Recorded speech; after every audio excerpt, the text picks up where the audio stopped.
Welcome to the LeaderTreks Youth Ministry Trainingcast with Doug Franklin, where we help youth workers like yourself be intentional. Hi, welcome to the LeaderTreks Youth Ministry Trainingcast. We're really glad you're here. This is episode 2, and we're talking discipleship. You know, at LeaderTreks, we help youth workers make disciples and develop leaders. It's something that we're really passionate about, something that we care about, and so we're excited to talk to you today about discipleship.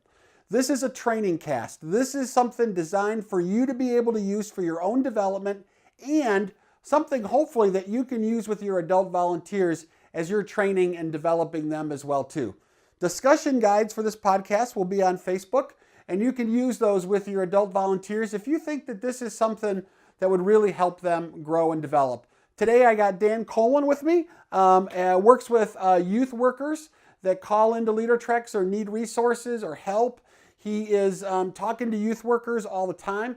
But another great thing about Dan is that he is a small group leader in the youth ministry at his church. And so what we're talking about today, some misconceptions of discipleship. Dan sees these things up front and knows about them on a pretty day-to-day basis. So if you remember last time, we talked about the LeaderTreks discipleship model. We talked about how important it is to build meaningful relationships, to share our own personal story, to ask intentional questions, to do really good applications, and how holding students accountable actually leads to a sharpening and obedience in their life. This model, we believe this model is pretty simple to understand. It's pretty easy to train our adult volunteers on, and it'll really help us give a common language, a way to talk about discipleship in our ministry, so that we know that everybody on our team is going to be learning and focused on discipling students. So today, Dan's going to talk about a misconception that he sees a lot in youth ministry, and then I'm going to talk about one, and we're going to talk about some action steps that we can take to really be effective in being better discipleship ministries. Dan? Yeah, thanks so much for having me. You know, I love youth ministry. I love working with my students. I'm a small group leader for junior high guys, and one of the things that I love most... Wait, junior high guys? Yeah, junior high. I actually like junior high more than high school. Sorry. Yeah. But it's more fun. And that's one of the things I love about youth ministry, right? Yeah. It's one of the things we all love is having fun with our students. Students need to have fun. I need to have fun, okay? I love hanging out with my students. But that's one of the misconceptions about discipleship, is that hanging out equals discipleship, right? Like, we're great at hanging out, we're great at having fun, but that doesn't mean that we're actually discipling students. And so when we talk about discipleship, it has to be more than just hanging out. It has to be deeper than just hanging out. Hanging out is helpful for building community, building a safe space for students to come, right? But we have to be able to build meaningful relationships with students. One of the best ways that I've found, and I learned it from you, is asking questions of students, all right? The focus when I'm building a relationship with a student should never be me, right? It should never be you when you're building a relationship with a student. Yep. The focus should be the student. So I'm gonna ask 100 questions of that student. That doesn't mean like I pull out a chart and I start working down the list of 100 questions. It's not, okay, now we've gotten to number 17, so great, we're gonna check that one off the list.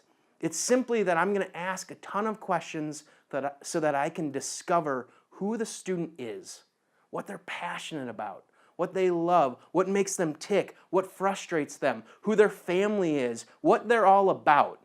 Because as I'm discovering them, they're discovering what intentional relationships are all about, right? The core, the foundation for discipleship, it's built on intentional, meaningful relationships. And intentional, meaningful relationships are built when we take the focus off of ourselves and we put it onto students. And so we're going to ask questions such as, you know, hey, where do you go to school? Or why do you like that band that's on your t-shirt? And they're going to say, oh, you noticed that. Okay, and they're going to start going into it, and you get to discover reasons behind why they love what they love. And so we follow up continually with these questions, and we dive deeper and deeper and deeper, so that when we are able to get to the point when we can ask students about the most important thing in the whole world, which is, where are you at with Jesus? It's been built off of this foundation of trust and intentionality and that meaningful relationship. Let me ask you a quick question. Yeah. How do you know when you've built trust with a student? What's one indicator that you've seen in the relationships that you have that you know we have a trust relationship? Yeah. It's a good question. You know, I meet with one boy regularly, like almost every Wednesday morning, and I've established four questions that I ask that are routine every single time. What went well for you? What brought you joy over the last week? Right? What was something that frustrated you over the last week? What was a risk that you took? And what was one thing you did to serve somebody else? Those are our foundational questions. And I can ask those questions, and because he's used to me asking those questions, sometimes I don't have to ask him. He just sits down and he's like, hey, I got to tell you all about this. But it's beyond just those formulaic questions. It goes more into the follow-up and the deeper questions beyond that. And you know that when you start to ask the questions of the student and they give you more than one-word answers, you've built trust with them. Yeah. They start to take you into the why, the how, and what is meaningful behind that. You know you've built trust with them.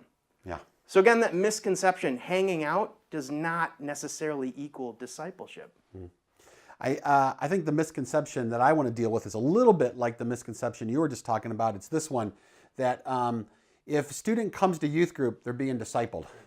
That somehow if they're coming to youth group and they're around sort of the weekly teaching and the small groups and all that, then they're somehow growing spiritually. Well, I think that this isn't true, because I know a lot of students that were in my youth ministry that were faithful, that were there every week, and they wanted nothing to do with a relationship with God. They were there for other reasons, girls or boys. They were there for friends. They were there for, you know, the wacky games we would play or something else. And oftentimes they just shut down during the discipleship time. Yeah. But I know, and I've seen this in my own ministry, is that oftentimes we can say they're here, so all's good, right? Yep. But that isn't really the case. Right. And this is why I think it's so important for us to get to know their personal story. Yeah. And the way we get to know their personal story a lot of times is just what you said, asking questions. But sometimes when we're going to go really deep, we got to share our story. Yeah. And this is why in the discipleship, I think a model, it's so important that we share our story and we're vulnerable. We talk about our mistakes and our difficulties. And, you know, I was in a church once for 9 years, and my senior pastor never admitted once that he had a problem from the podium. And I was just dying for him to say something, because the truth of the matter was I couldn't identify with him because I was making mistakes. Yeah. And I was wondering, you know, why don't you share any of your mistakes? I think when we share our life and the story of God's salvation and forgiveness, even after we've come to know Christ, we're still struggling with things, right? We're still doing things wrong. That creates vulnerability. That vulnerability opens the door for a student to tell us their story. And I think that's really what grace is all about. And then we get to take grace into their life. And this is why these two things I think are so important. Build deep, meaningful relationships, and then share your story. So it kind of starts with, it's all about the students. Yeah. You get to know them, you're asking them these questions, and then when there's some trust built, you begin to share your story, and your story of redemption specifically. These are intentional. These are focused. This is going to take us as adult volunteers sort of off the walls, just standing next to the walls, and actually take us into the youth group and have us sitting with students and our arms around students and getting to know them and telling them that we think they're great. And I think this leads us into deeper relationships, which lead us into discipleship relationships. Listen, I know a lot of kids that came to my youth ministries over the years, and I can't think of one kid that walked up to me and said, Doug, could you disciple me? They're not, it had to come from a relationship. It had to come from a place of trust. It had to come from a place of, they began to understand that there was more to their life than just going to church, than just being at youth group, that it actually required them to get involved in a relationship, a community that then led to them being discipled. These are two thoughts that sometimes they can permeate our minds. We can think, oh, we're spending time with kids, so they must be being discipled. Or we can think, they're coming to youth group, so they got to be all good, right? I think if we want to get serious about discipleship, we got to look past those two obstacles and put those things out of our mind and saying, even if they're coming, it doesn't mean that they're being discipled. There was a time when I was a small group leader in junior high, a long, long time ago, back in the, I hate to say this, I was in the 80s. I was a The small... 1880s? Yeah, no, 1980s. Okay. It was a previous century, though. And I remember it was my first year doing youth ministry as a volunteer, and one of the other volunteers challenged me to ask the kids in my small group if they wanted to know Jesus as their Lord and Savior. I laughed. I said, these kids have been coming to church forever. You know, some of their dads were professors at the Christian college right next door to the church. And so that night, though, I did it. He challenged me, so I did. I said, any of you guys want to know Christ as your personal Lord and Savior? And to my amazement, 2 kids raised their hand. And my response, I said this in stupidity, you got to be kidding me. What a great response from your small group leader, right? But I was so taken back by it because I thought they'd be coming to youth group. They're all good, right? Yeah. And actually that question transformed the way I do ministry. Because once I realized that I could not take students at face value, they're good kids from good families, good all this, that everything was good with them, because it wasn't. And I think you and I understand this, that if we're going to get into discipleship, it's going to get messy, it's going to get tough, but intentionality will make the difference. So we want to encourage you guys. If you haven't downloaded the LeaderTreks discipleship plan, our discipleship freebie that you can get with this model, download that. It's right on our website. It's totally free. If you guys want help in understanding how to structure your youth ministry in a simple way that leads to great impact, love for you to check out Reset. And if you're ever interested in coming to one of our Refuel events, Dan and I are at all of our Refuel training events, come to a Refuel retreat. We got a couple coming up this fall. One in Colorado Springs at the Navigator's Place. It's super cool. Yeah, Glen Erie Castle. Yeah, it's really fun. And then also in Destin, Florida, because we're good at the beach. And that's good for us. Yes. So come to any one of those refuels. We'd love to have you there. Next time on the LeaderTreks Youth Ministry Trainingcast, we're going to talk about a couple more misconceptions, and we'll have some more great action steps for you. Check those out, and we look forward to you on our next episode. Thanks for watching. Thanks so much.